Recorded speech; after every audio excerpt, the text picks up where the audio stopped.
মাঠে নেমে বলুন, ইনশাল্লাহ আমরা একদিন এই সূর্য।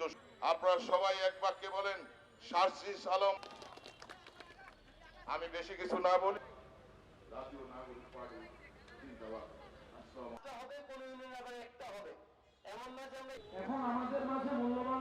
এনসিপি তাদের জায়গা থেকে যারা সমমনা মধ্যমপন্থার গণতান্ত্রিক রাজনৈতিক দল আছে তাদের সাথে তাদের আলোচনা এখনও চলছে।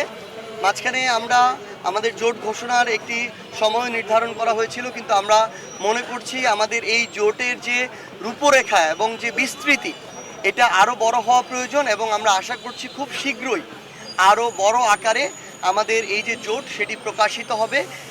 এবং আগামীতে এই যে জোট সমমনা যে জোট, এই জোট তাদের জায়গা থেকে বাংলাদেশের 300 আসনে আমরা মনে করি যে প্রার্থী দিয়ে আমরা আগামী নির্বাচনে অংশগ্রহণ করব।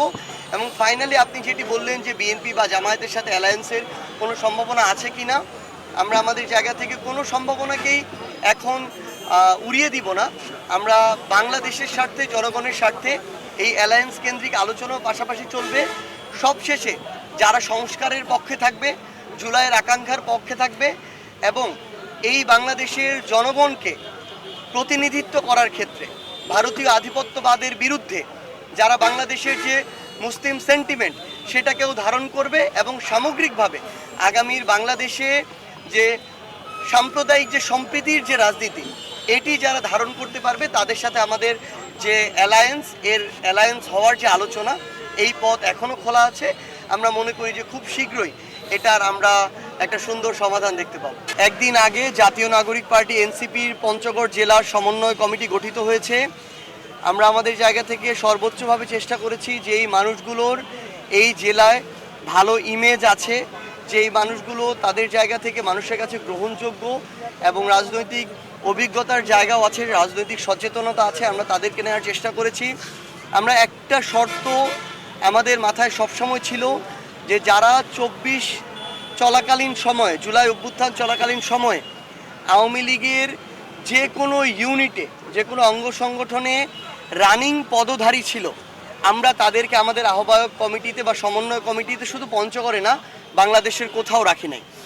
কিন্তু আমরা আরেকটা জিনিসও লক্ষ্য করেছি যে রানিং ছিল না কিন্তু লোকটার ইমেজ কেমন।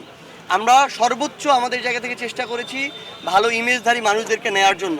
আমাদের জেলা সমন্বয় কমিটিতে আসার জন্য প্রায় 1.5 শতাধিক নাম ছিল, সেইখান থেকে আমরা বাছাই করে মাত্র 71 সদস্য বিশিষ্ট কমিটি দিয়েছি। আমাদের এখানে এমন বেশ কয়েকজন মানুষ আছেন যারা পূর্বে অন্য রাজনৈতিক দল, যেমন ধরেন বিএনপি কিংবা জাতীয় পার্টি কিংবা জাকপা, এইরকম রাজনৈতিক দলগুলোর সাথে সম্পৃক্ততা ছিল, কিন্তু এটা 24 চলাকালীন সময় তারা রানিং এভাবে সম্পৃক্ত ছিল না, রানিং কোনো পদ পদবিও ছিল না।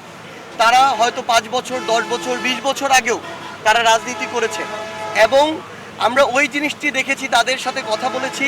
তারা বলেছে যে তারা ওই সময় তাদের ওই রাজনৈতিক কালচার এবং তাদের যে রাজনৈতিক রীতিনীতি, তাদের নেতাকর্মীদের অন্তর যে দ্বন্দ্ব কিংবা শৃঙ্খলার যে অবস্থা, সামগ্রিক বিষয়ে তারা বিরক্ত হয়ে ওই চর্চা এবং আদর্শের সাথে নিজেদেরকে না মিলাতে পেরে তারা রাজনীতি থেকে ইস্তফা দিয়েছিল, দূরে সরে গিয়েছিল।